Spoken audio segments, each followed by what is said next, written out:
আমরা সোশ্যাল মিডিয়ার মাধ্যমে আমরা একটু দেখেছি যে সে ওই নোয়াখালীর কোম্পানিগঞ্জে আমি এর আগে যেটা তথ্যটা দিয়েছিলাম যে ওখান থেকে আমাদের কাছ থেকে পালায় যেতে সক্ষম হয়েছে, যে কোনোভাবে হোক আল্লাহ রহম করছে আরে। তো ওইখানে ওই স্ট্যাটাসে সে অবশ্য ধন্যবাদ জানাতে ভুলে নাই, সে ওইখানে আমাদের নাম লিখে কিছু প্রশ্ন করেছে এবং সাথে সাথে নোয়াখালীর কোম্পানিগঞ্জের যে রংমালা এলাকা, যে এলাকার কিছু অসৎ লোক, আমার মনে হয় কিছু লোক যারা তাকে সহযোগিতা করেছে, তাকে আশ্রয় দিয়েছে, পুলিশের কাছ থেকে লুকিয়ে রাখছিল।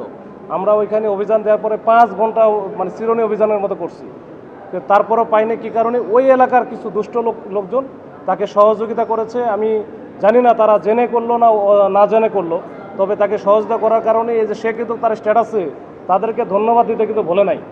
সে ধন্যবাদ দিয়েছে যে তাকে নিখুঁতভাবে তারা আশ্রয় দিয়ে তাদের পুলিশের হাত থেকে বাঁচাইছে। তো যাই হোক, এটা আল্লাহ রহম করছে তাকে, সে পুলিশের কাছ থেকে বেঁচে গেছে। এখন আমরা আমাদের কাজ আমরা করব, তাদের কাজ তারা করবে। না, নোয়াখালীবাসীর আসলে এটা তো এর সাথে সবাই জড়িত না, দেখা গেলো 1-2 জন হয়তো বা এই কাজটা করেছে। আমি আবার এটাও লক্ষ্য করেছি যে ওখানে ভয়েস অফ কোম্পানিগঞ্জ নামে একটা পেজ আছে, সেই পেজ থেকে কিন্তু তারা এটার ব্যাপারে প্রতিবাদ জানাইছে এবং বলছে যে এই ব্যক্তিটা, যে ব্যক্তি এরকম একটা শীর্ষ সন্ত্রাসী, যে মানুষকে দিনই দুপুরে হত্যা করতে কার্পণ্যবোধ করে না, একের পর এক হত্যা করে যাচ্ছে এবং ত্রাসের রাজত্ব কায়েম করেছে, সেই লোকটাকে যারা আশ্রয় প্রশ্রয় দিল তাদের ঠিকানাটা তারা জানতে চায়। আসলে ঠিকানা তো আমরাও জানি না, এটা আসলে আমাদের খুঁজে বের করতে হবে, অনুসন্ধান করে জানতে হবে যে এই ব্যক্তিটা আসলে কে ছিল। তো এটা কিন্তু সকল কোম্পানিগঞ্জবাসী বা নোয়াখালীবাসী তারাও কিন্তু এর প্রতিবাদ করছে।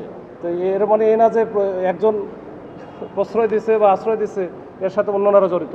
যারা সন্ত্রাসী, যারা চাঁদাবাজ, যারা মানে বিভিন্ন রকমের অপরাধী, তারা কিন্তু ওই দলীয় লেভাস ধরে হয়তো করতে পারে, কিন্তু দলীয় বা রাজনীতির সাথে কিন্তু ওই যে এর কোনো সম্পর্ক নাই।